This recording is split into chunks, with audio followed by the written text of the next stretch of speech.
बिस्मिल्लाहिर्रहमानिर्रहीम। स्टूडेंट्स अस्सलामुअलैकुम।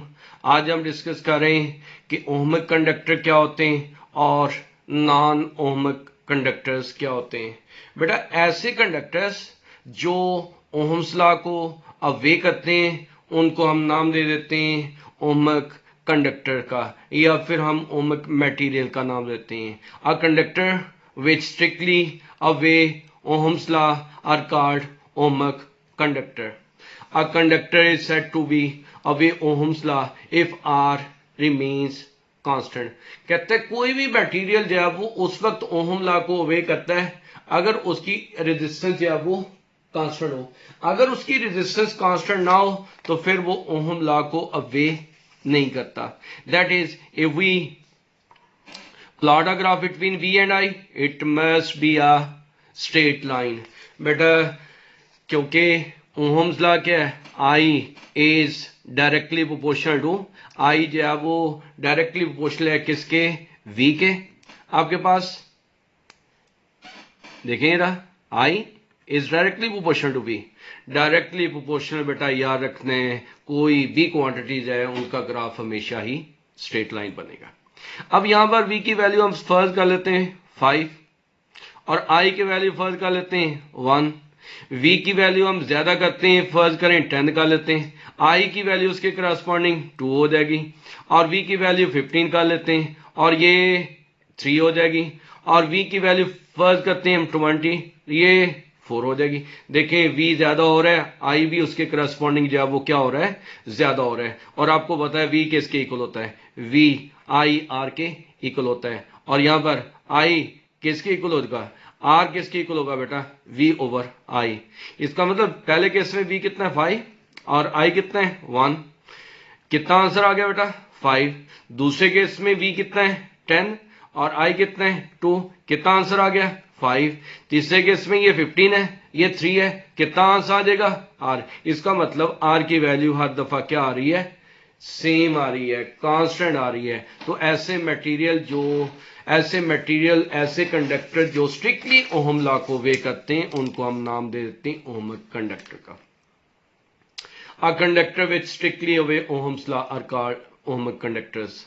अ conductor is said to obey Ohm's law, और ऐसे मटेरियल में आर जो है वो क्या होता है, कांस्टेंट होता है। That is if we plot a graph between V and I, और अगर V और I के दरमियान ग्राफ ड्रा करते हैं तो बेटा V और I का ग्राफ हमेशा स्ट्रेट लाइन आएगा।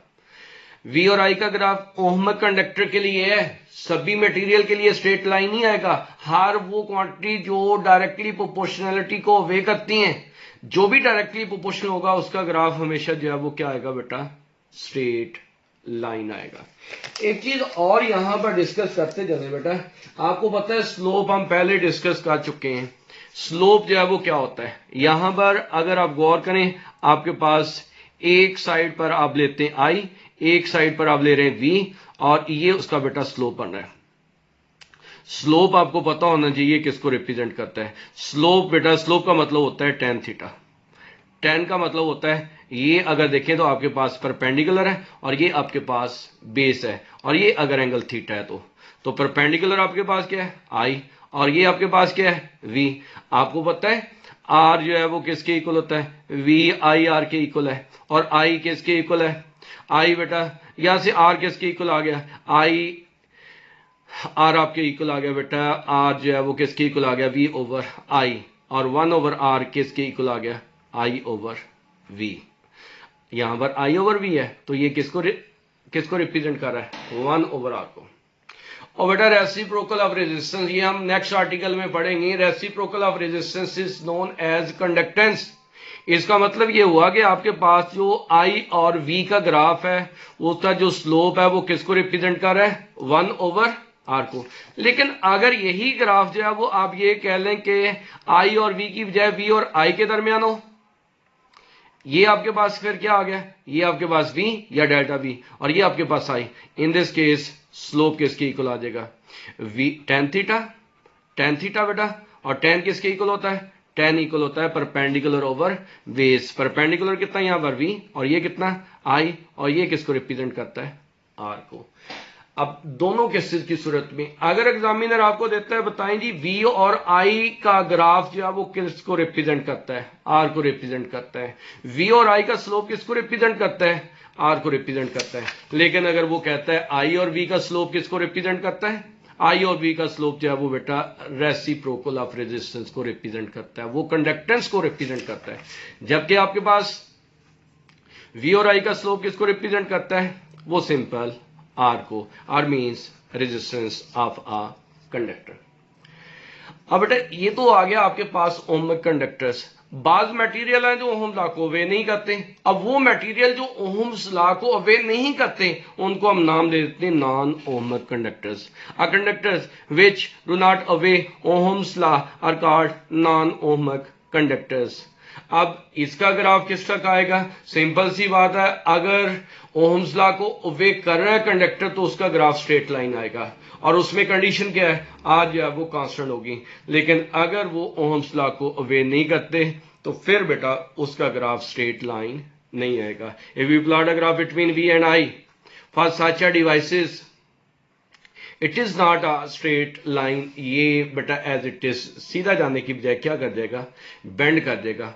क्यों बेंड किया इसकी हम दो एग्जांपल देंगे। फर्स्ट वन एग्जांपल है, let us apply a certain potential difference across the terminals of a filament lamp and measure the resulting current passing through it at the beginning of the graph will be a straight line।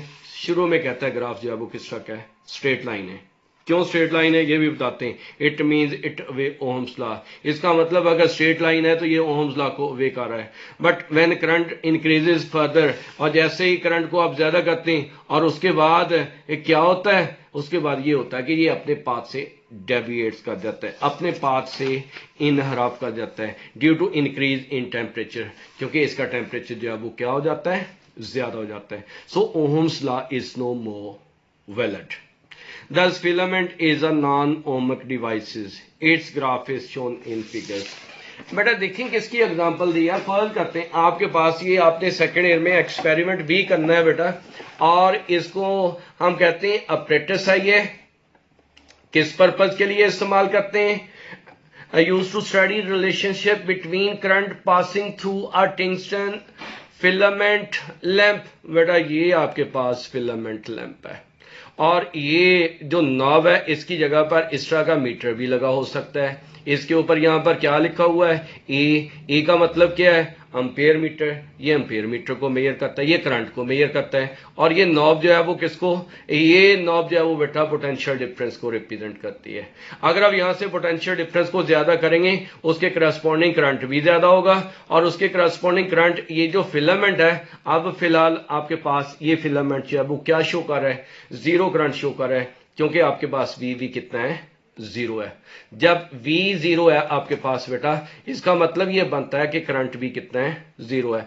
आप जरा देखना है, अब हम V3 कर देते हैं। जैसे ही हमने V को बेटा 3 किया है तो देखें बल्ब जो है वो हल्का सा ग्लो कर रहा है।